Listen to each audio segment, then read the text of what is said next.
But I see, in the end, the Monica Lewinsky scandal, the fact he paid somebody off $850,000 in another scandal, you put it all together, you think, okay, if you're going to play this card with Trump, do you not understand that this is going to come back and haunt you guys for eternity? In other words, if you get to that kind of ludicrously petty level where you drag a president through a criminal court over something so trivial, then this will never stop. Right. Well, it also devalues Americans' faith in their justice system, which is a real cost. It's I think, a country-destroying cost. And if there's one thing, there's this constant conversation about what makes America, well, as we say, exceptional. Why is it different? Why do people want to come here? And you often hear the dumbest people in our society say it's because of our free market economy. We're rich. There are tons of rich countries. People want to move, don't want to move. A lot of rich people in Lagos, Nigeria. No one moves there. The main thing that we have always had is a fair justice system. Not perfect, but basically pretty fair, where every citizen is treated equally. I mean, that's the promise of the United States. And if you tamper with that, you're really messing with the core formula of the country. I mean, there's an egalitarian spirit that undergirds all of our institutions. I'm a citizen, I'm your equal. That's a Northern European concept that was brought to North America 250 years ago. It's worked great. People like it, no matter where they're from. And they are destroying that. The left is destroying that, with the complicity of lots of Republicans, too. It's not just the Democratic Party. But I don't think we should mess with that at all. The other pivotal moment, it seemed to me, in the race was the assassination attempt, where Trump's reaction, I mean, my brother was a British Army colonel, for example, and he said to me, you never know how people are going to react till they get shot. That's right. That some people that you would least expect crumble, cry out for their mother.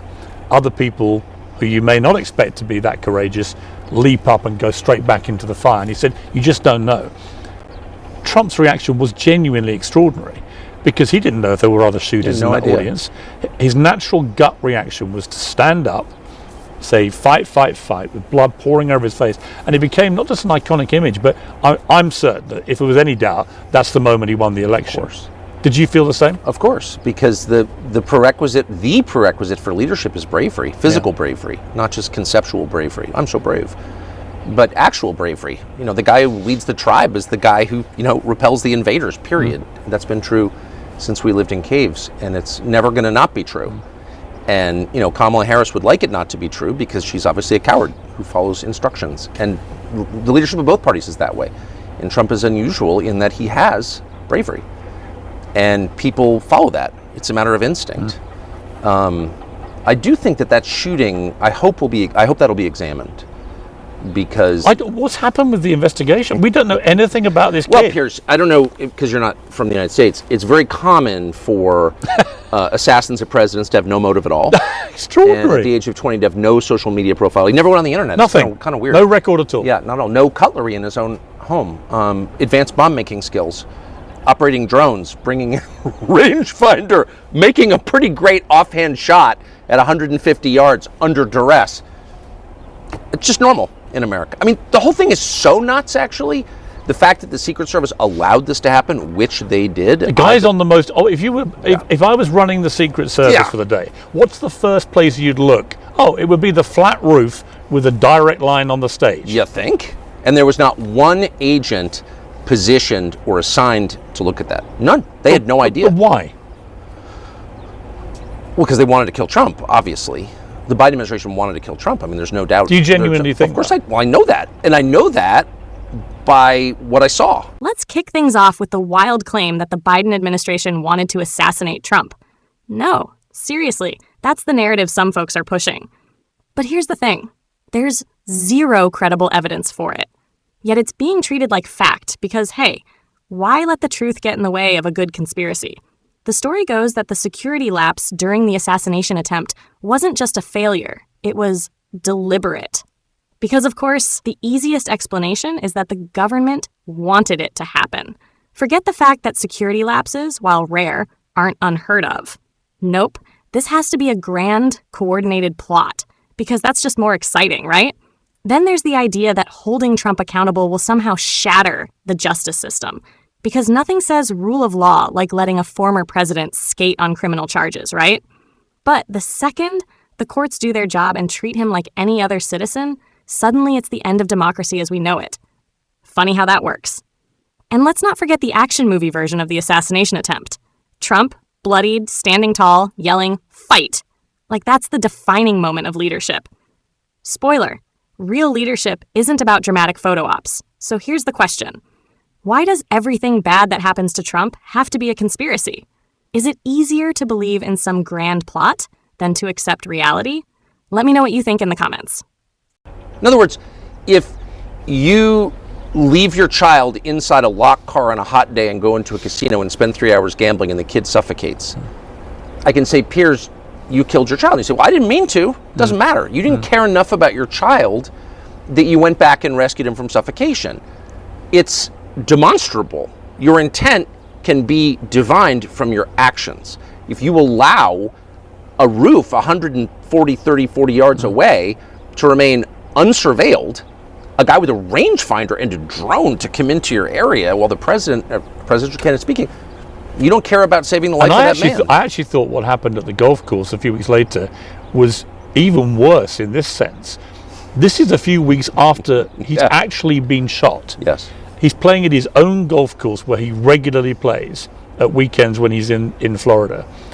And he was 5 minutes away of walking up to a green where if one Secret Service agent who happened to walk ahead had not seen the barrel of a rifle poking out of a bush, that guy had a loaded AK-47, he had body armor, he was ready to go.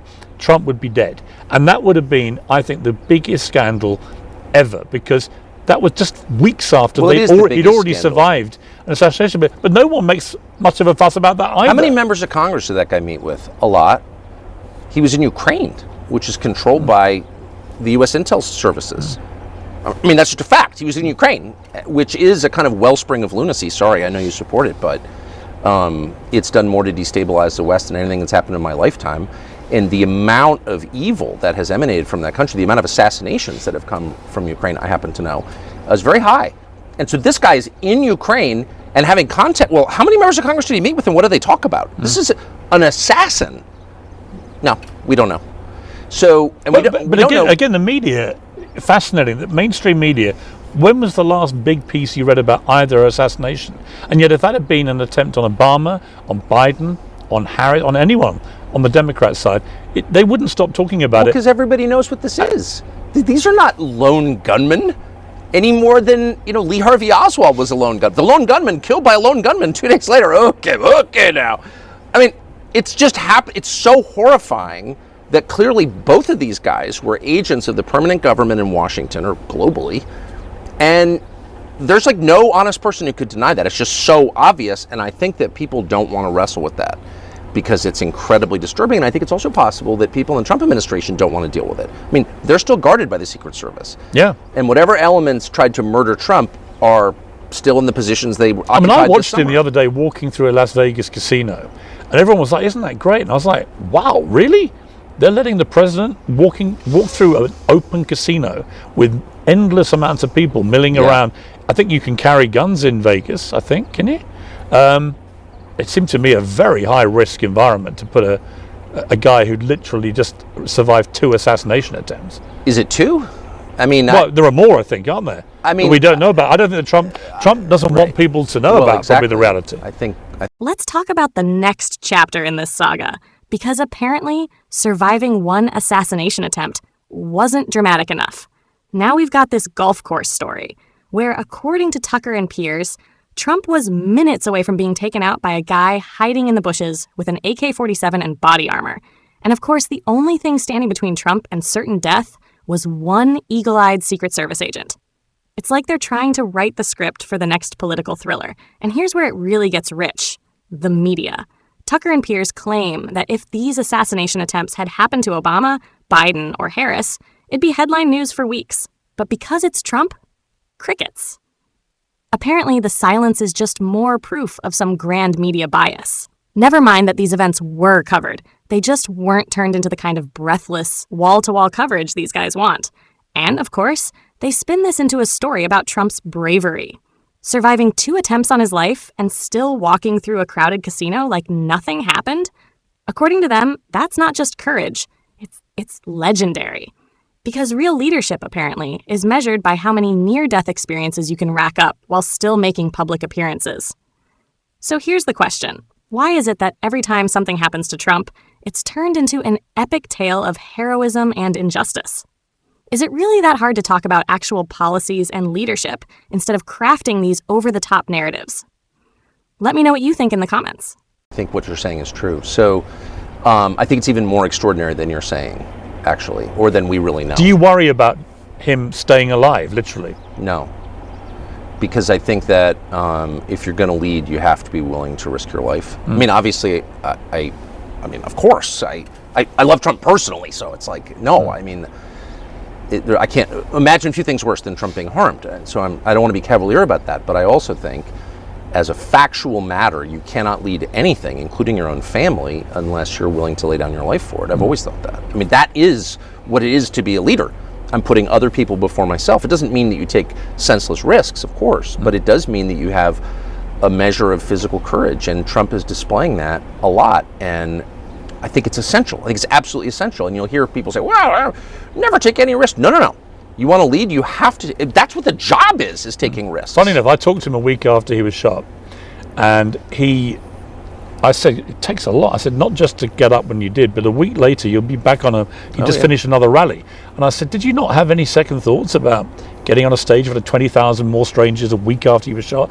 And he said an interesting thing, a very rare moment of kind of slight vulnerability that he was admitting. He said, I knew if I didn't get back out quickly, I may never get back out. Yeah. I thought that was a really honest thing. It wasn't a week, it was 2 days. Yeah. Because he was shot on a Saturday, and the Republican convention started Mondays. Right. I'm looking at my picture. Yeah. I'm remembering this right. The Saturday afterwards was when he did the first rally afterwards. Where he was but I mean, he was in the middle of, a stadium in Milwaukee. I was sitting next to him. And I talked to him that night. I mean, what struck me the most was his attitude the night he was shot. I talked to him late night Saturday night about something else.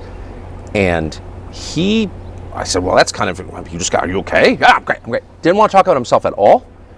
And the first thing he said and went on about it was how brave the people in the crowd were. And I thought, he's often been called, well, he's always called a narcissist, but here in his moment of crisis, he's directing attention to other people. I thought that was so, because as you said, you don't really know a man until there's a lot of pressure. Do you think he's applied. changed? I mean, I've spoken to him a few times, not as much as you will have done, but I do detect that two things have changed him as a man.